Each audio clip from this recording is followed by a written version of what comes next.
अस्सलाम वालेकुम।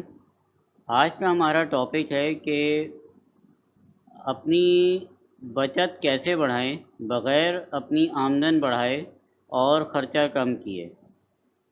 ये कुछ अनहोनी सी बात लगती है, लेकिन ये बिल्कुल हकीकत है। आज मैं आपको एक्सप्लेन करूँगा कि ये कैसे पॉसिबल है।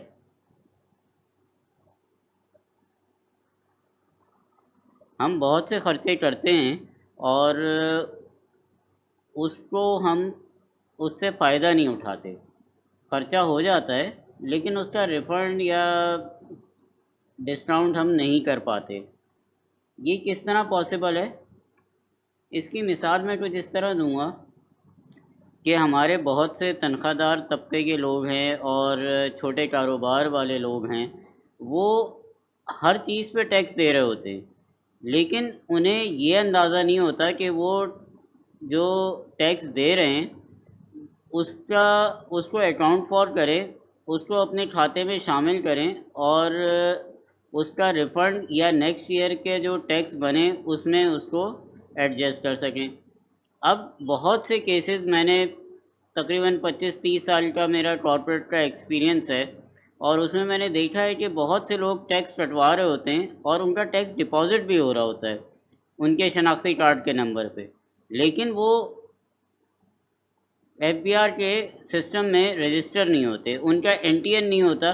तो ना वो एक्टिव टैक्स पेयर लिस्ट में आते हैं, एटीएल में आते हैं, और ना ही वो उसका कोई बेनिफिट ले पाते हैं, क्योंकि उनके नाम पे वो होता ही नहीं है, क्योंकि उनका कोई रिकॉर्ड ही नहीं है एफबीआर में। तो वो किस तरह उसको अकाउंट फॉर करें? अक्सर लोगों का ख्याल ये होता है कि जी हमने तो टैक्स हमारा तनख्वाह से कट भी गया और पे भी हो गया, तो फिर भी हमें कोई फ़ायदा तो मिलता नहीं है। अब ये एक ऐसी चीज़ है जो हमें अपनी नॉलेज में इजाफ़ा करना होगा कि हम सबसे पहले, हमारी ज़िम्मेदारी बनती है कि हम टैक्स में रजिस्टर हों। हमारा जितना टैक्स डिडक्ट हो रहा है वो सब हम जब रिटर्न फाइल करें तो उसमें शामिल करें, ताकि हमारे जो टैक्स की लायबिलिटी है वो कम हो। जब वो कम होगा तो जो हम एक्स्ट्रा पैसे दे रहे हैं वो हमारी बचत होगी। किस तरह? अभी मैं आपको हेड वाइज बताता हूँ कि क्या क्या चीज़ें हैं ऐसी जिनके ऊपर हम टैक्स दे रहे होते हैं और हम उसे क्लेम नहीं कर रहे होते, क्योंकि हम क्लेम कर ही नहीं सकते। हम जब एफबीआर में रजिस्टर्ड नहीं है तो हम उसे क्लेम कैसे करेंगे? तो ये एक चीज़ है जिसको हम सबको समझना चाहिए। बहुत से लोग ऐसे भी हैं जो कहते हैं कि जी हम तो टैक्स स्लैब में आते ही नहीं, हमारी तनख्वाह इतनी कम है या हमारी आमदन इतनी कम है, तो हम टैक्स में रजिस्टर क्यों हों, हमें ज़रूरत ही नहीं है। अच्छा, उनके ऐसे हजरात के लिए ये एक चीज़ है, इवन ख़वातीन और हजरात के लिए, कि अगर आपकी इनकम टैक्सेबल नहीं है लेकिन आप एफबीआर में रजिस्टर्ड हैं, तो सबसे अच्छी चीज़ ये है कि आप जब पैसे निकालने जाते हैं बैंक में, अगर आप एटीएल में नहीं हैं, active pair tax payer list में नहीं हैं, तो ला मोहल्ला बैंक आपका टैक्स काटता है। अब वो पैसे तो आपके ज़ाया जा रहे हैं ना, वो उसका ना आप क्लेम कर सकते हैं। और जैसे ही आप रजिस्टर होते हैं इनकम टैक्स में, एफबीआर में, तो वो आपका टैक्स ऑटोमेटिकली डिडक्ट होना बंद हो जाता है।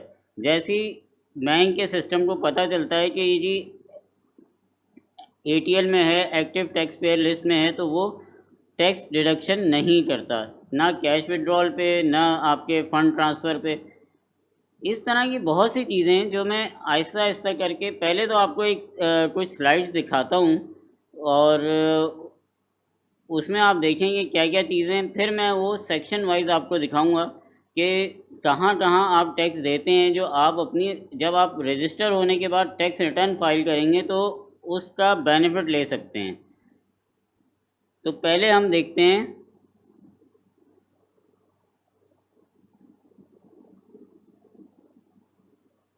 प्रेजेंटेशन।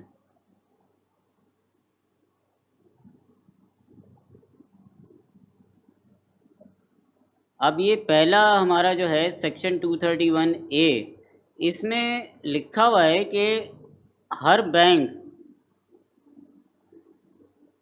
कैश विड्रॉल पे जो 50,000 से ज़्यादा हो एक दिन में, तो उस पर वो टैक्स डिडक्ट करेगा। जो मैंने अभी आपको बताया एक एग्जांपल में कि अगर आप एक्टिव टैक्स पेयर लिस्ट में नहीं हैं तो ये ऑटोमेटिकली बैंक का सिस्टम आपका टैक्स काटता रहेगा। लेकिन अगर आप एटीएल में हैं तो ये टैक्स आपका कटना बंद हो जाएगा। दूसरी चीज़ है tax on transaction in bank. अब इसमें आप डिमांड ड्राफ्ट बनवाते हैं, पे ऑर्डर बनवाते हैं, सीडीआर, एसटीडीआर, कुछ भी करें, आप किसी भी इंस्ट्रूमेंट से, चेक से, ऑनलाइन ट्रांसफ़र से, मेल ट्रांसफ़र से, टेलीग्राफिक ट्रांसफ़र से, किसी चीज़ से भी आप पेमेंट करेंगे या फ़ंड ट्रांसफ़र करेंगे तो आपका टैक्स कट जाएगा। अब ये टैक्स जो कटता है, जाहिर सी बात है कि इसको आपको अपनी जो आपकी टैक्स की लायबिलिटी बनती है तो उसके अगेंस्ट एडजस्ट करें। अगर आपकी टैक्स की लायबिलिटी नहीं बनती तो इसको आप रिफ़ंड क्लेम कर सकते हैं। माशाल्लाह हमारे पास गाड़ियाँ ज़रूर हैं। अब गाड़ियों पे जो हम टैक्स देते हैं उस पे भी हमारा एक्साइज एंड टैक्सेशन डिपार्टमेंट जो है वो एडवांस टैक्स कलेक्ट करता है।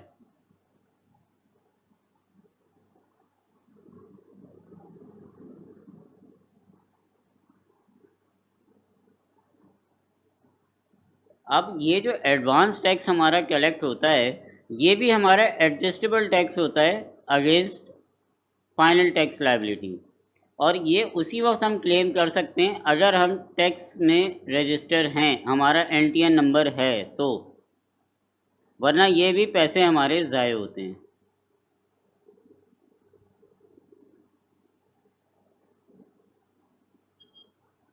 जब टैक्स पे करते हैं गाड़ियों का ख़रीदते वक्त तो उस पर भी एडवांस टैक्स कटता है।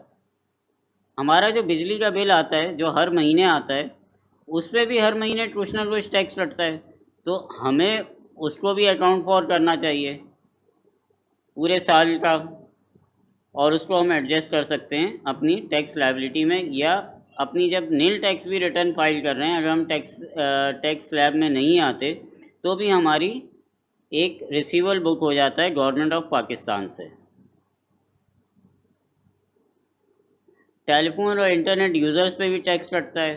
टेलीफोन बिल पे चाहे पीटीसीएल हो या सेल फ़ोन हो, प्रीपेड कार्ड्स हों, इंटरनेट बिल आता है, इंटरनेट केबल कनेक्शन होते हैं, इंटरनेट कनेक्शन होते हैं, उस पर भी एडवांस टैक्स कटता है। अब अगर हम एयर टिकट ख़रीदते हैं जैसे कराची से लाहौर, लाहौर से इस्लामाबाद जा रहे हैं तो उसमें भी टैक्स होता है। इमूवेबल प्रॉपर्टी जैसे घर, फ्लैट, ज़मीन कुछ बेचते हैं तो उस पर भी टैक्स है। हम शादी करते हैं, सालगिरह का कोई फंक्शन करते हैं, कोई भी पार्टी हम रखते हैं, कोई भी डिनर रखते हैं किसी बैंक्वेट हॉल में, क्लब में, कमर्शियल लॉन में, रेस्टोरेंट में, होटल में, या शादी रखते हैं मैरिज हॉल में, तो उस पर भी हमारा एडवांस टैक्स कटता है। ये भी एक चीज़ है जो एडजस्टेबल होती है। अच्छा, अगर 2 लाख से ज़्यादा हमारी साल की बच्चों की फ़ीस बनती है तो उस पे भी स्कूल वाले हमसे टैक्स कलेक्ट करते हैं, एडवांस टैक्स, तो वो भी एडजस्टेबल है। अगर हम कोई फ्लैट, प्लॉट या घर ख़रीदते हैं तो उस पर भी टैक्स, एडवांस टैक्स एप्लीकेबल होता है। इंटरनेशनल टिकट ख़रीदते हैं अमेरिका जाने के लिए, लंदन, किसी भी गैर मुल्की टिकट के ऊपर टैक्स डिडक्ट होता है, एडवांस टैक्स विद होल्ड होता है। बैंकिंग ट्रांजैक्शन जो अदर देन कैश होते हैं उस पर भी टैक्स कटता है। एटीएम के ट्रांसफ़र पे, एटीएम से आप किसी दूसरे को ट्रांसफ़र करते हैं तो भी टैक्स कटता है। जो पैसे हम बच्चों की तालीम के लिए बाहर भेजते हैं उस पर भी टैक्स होता है, एडवांस टैक्स कलेक्ट करती है जो रेमिटेंस बैंक या मनी चेंजर कर रहा होता है, तो वो भी उस पर एडवांस टैक्स काटता है आपका। इंश्योरेंस अगर हमने ली हुई है, इंश्योरेंस प्रीमियम जो देते हैं उसमें भी हमारा एडवांस टैक्स डिडक्ट होता है, विद होल्ड होता है। तो ये एक लंबी लिस्ट है, अगर हम अमेज़ॉन, ईबे या दूसरी किसी भी इंटरनेशनल ऑनलाइन स्टोर से परचेजिंग करते हैं अपने एटीएम कार्ड पे, डेबिट कार्ड पे, क्रेडिट कार्ड पे, तो उस पे भी टैक्स डिडक्ट होता है, एडवांस टैक्स डिडक्ट होता है। तो वो भी एडजस्टेबल होता है। एडवांस टैक्स जितने होते हैं वो सब एडजस्टेबल होते हैं अगेंस्ट फाइनल टैक्स लायबिलिटी।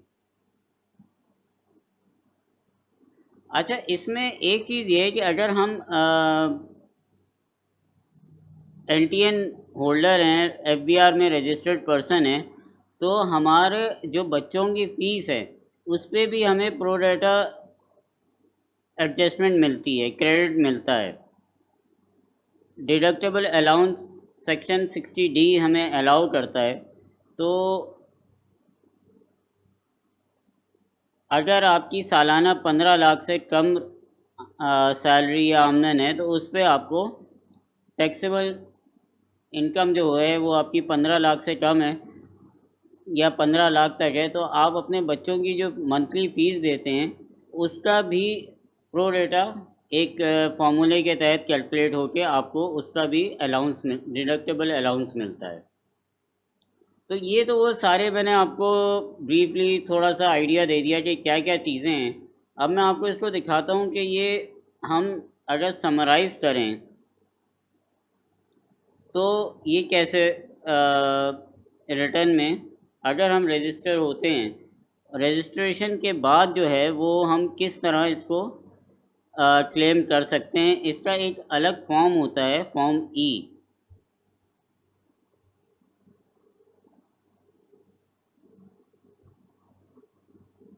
ये है, सॉरी, एनेक्सर ए में ये सारे आप टैक्सेस क्लेम कर सकते हैं। अब इसमें जितने टैक्स एडजस्टेबल टैक्सेस हैं वो ये एनेक्सर ए में जो है वो इसमें शामिल हैं। इंपोर्ट से रिलेटेड ये जो कारोबारी हजरात हैं उनके लिए कि अगर उनका टैक्स कट गया है इंपोर्ट स्टेज पे तो वो भी उसको एडजस्ट कर सकते हैं। फिर डायरेक्टरशिप अगर की फ़ीस मिल रही है सेक्शन 149(3) में, तो उस पर 20% टैक्स होता है, वो भी एडजस्टेबल होता है। और अगर कोई साहब गुड्स सर्विसेज कॉन्ट्रैक्ट्स या रेंट देते हैं टू अ नॉन रेजिडेंट तो उसको उसके ऊपर भी उनको एग्जम्पशन है, वो एडजस्टमेंट अवेलेबल है।